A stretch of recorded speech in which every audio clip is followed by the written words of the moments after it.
Hello everyone, welcome back to my channel. So today we are going to discuss second part of this chapter, power sharing. Okay, so let's begin. अब हम बात करते हैं कि why power sharing is desirable. मतलब क्यों कोई भी देश इसे चाहता है, ये वांटेड है, ठीक है. Reduce the possibility of conflict between social groups. और ये एग्जाम्पल हमें कहाँ से मिलता है, बेल्जियम के उसमें, कि वहाँ पे फ्रेंच भाषी भी हैं, फ्रेंच भाषी होने के साथ डच भाषी हैं, डच भाषा बोलने के अलावा जर्मन स्पीकिंग पीपल भी वहाँ पे थे. तो इन तीनों के बीच में कोऑर्डिनेट करने के लिए क्या किया वहाँ की गवर्नमेंट ने, वहाँ के बेल्जियन लीडर्स ने क्या इंपॉर्टेंट रोल निभाया, तो इससे क्लियरली शो हो जाता है. अब वहाँ पे इतना इशू नहीं है, result in instability of political order. जब सभी समाज में रहने वाले लोगों को या एक कंट्री में रहने वाले लोगों को क्या मिल रहा है, उनकी पावर मिल रही है, उनकी नीड्स फुलफिल हो रही है, वो अपने आप को एक्सप्रेस कर पा रहे हैं, उनको उनके राइट्स मिल रहे हैं, इक्वालिटी मिल रही है, जस्टिस सब हो रही है, तो वहाँ का पॉलिटिकल ऑर्डर स्टेबल रहेगा. बार बार मेजोरिटी माइनॉरिटी का इशू नहीं होगा जैसे कि श्रीलंका में था. एंड टायरनी ऑफ मेजोरिटी, जो कि हमने कहा था कि श्रीलंका में affects both minority and majority communities adversely, यानी बहुत बुरी तरीके से दोनों को क्या करती है, इफेक्ट करती है. तो ये श्रीलंका के एग्जाम्पल के तहत हमें पता चला. तो इसलिए ही पावर शेयरिंग डिजायरेबल है. और one of the important thing is that कि पावर शेयरिंग जो है स्पिरिट है डेमोक्रेसी की. तो डेमोक्रेसी सच्चे सही मायने में या सच्चे मायने में तभी लागू होती है जब पावर शेयरिंग हो. किसी एक के पास पावर होगी तो वो बेसिकली डेमोक्रेसी ही नहीं होगी. ऑल राइट, तो उसके बाद हम बात करते हैं forms of power sharing. So here we are going to discuss 4 forms of power sharing. All right, तो सबसे पहले आता है power sharing among different organs of the government. तो ऑर्गन्स ऑफ द गवर्नमेंट कौन कौन से हैं, लेजिस्लेटिव, एग्जीक्यूटिव एंड जुडिशरी. इन तीनों के बीच में सेपरेशन ऑफ पावर और पावर शेयरिंग, ठीक है, जो कि किस लिए है, ताकि बैलेंस ऑफ पावर बना रहे. और यही जो है system of checks and balances का काम भी करता है, ठीक है. क्योंकि अगर कोई लेजिस्लेचर में पार्लियामेंट आता है, पार्लियामेंट में बैठा हुआ मिनिस्टर कोई करप्ट है, तो उस पर निर्णय लेने का काम जुडिशरी का है. तो ये एक दूसरे को ना चेक बैलेंस भी करते रहते हैं. तो इस तरीके से एक तो बैलेंस ऑफ पावर भी बना रखा है और एक दूसरे को चेक्स एंड बैलेंस करते हैं. बट ये इसका मतलब ये नहीं है कि एक दूसरे के काम में इंटरफेयर कर सकते हैं, ऐसा नहीं है. इनके जो है स्पेसिफाइड जुरिडिक्शंस हैं, इनके क्षेत्राधिकार हैं जिनमें ये निर्णय ले सकते हैं, ठीक है. दूसरा जो फॉर्म ऑफ पावर शेयरिंग है वो हो गया डिफरेंट लेवल्स ऑफ गवर्नमेंट.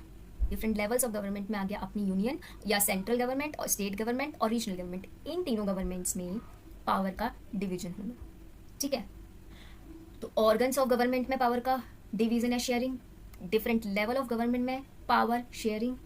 तीसरा आता है power sharing among different groups, religious and linguistic groups, ठीक है. ऑब्वियसली सिर्फ गवर्नमेंट लेवल पे पावर डिस्ट्रीब्यूशन से या पावर शेयरिंग से हमें हर चीज़ के जो इशू है या एक हम कह सकते हैं यूनिटी मेंटेन करने में वो उतनी हेल्प नहीं करेगी.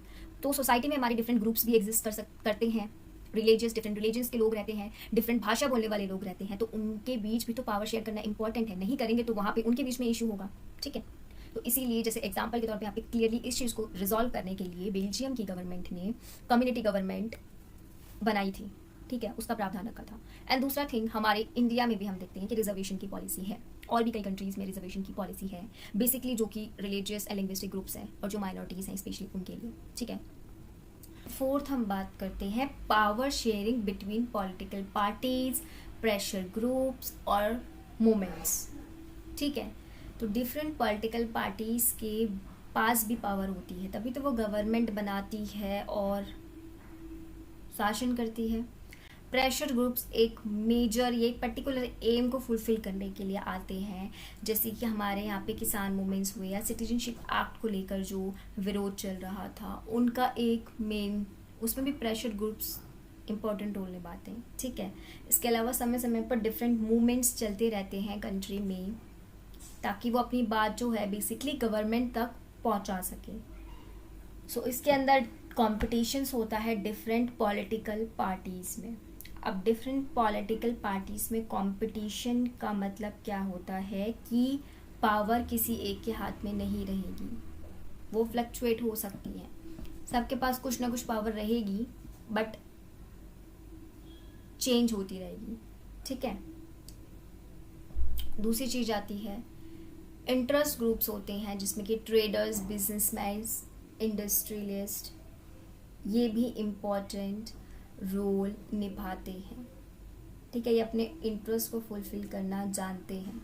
जिसमें इसमें ही हमारे जो फार्मर्स भी हो गए हैं या इंडस्ट्रियल वर्कर्स हो गए, वो भी इसके अंदर ही इस कैटेगरी में आते हैं।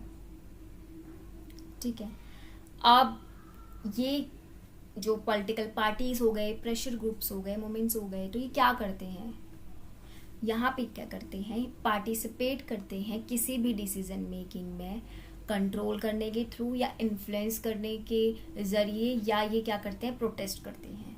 तो ऑब्वियसली अपनी बात जो है गवर्नमेंट तक पहुंचाने में इस तरीके से सफल रहते हैं। ठीक है, तो we have discuss 4 types of power sharing. एक तो organs of government, different levels of government, फिर among different groups in the society, और between political party, pressure groups and movements.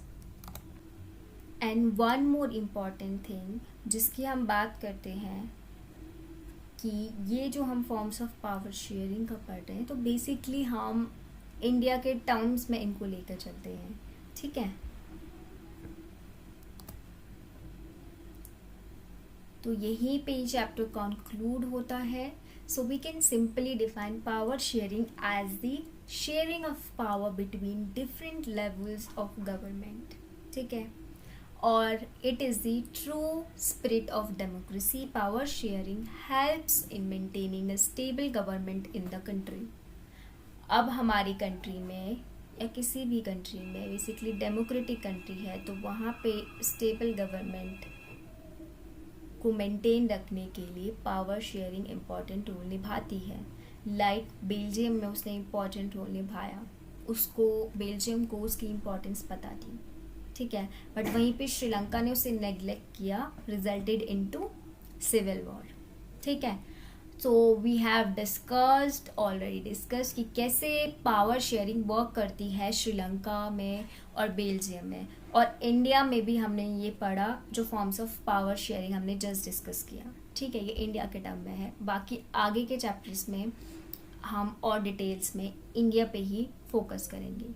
And these cases show us why sharing power or power sharing is important for unity and stability. ठीक है, तो यहीं पे ये chapter conclude होता है। Thank you so much for watching the video. Please don't forget to like and share the video and subscribe my channel Polhis Tutor.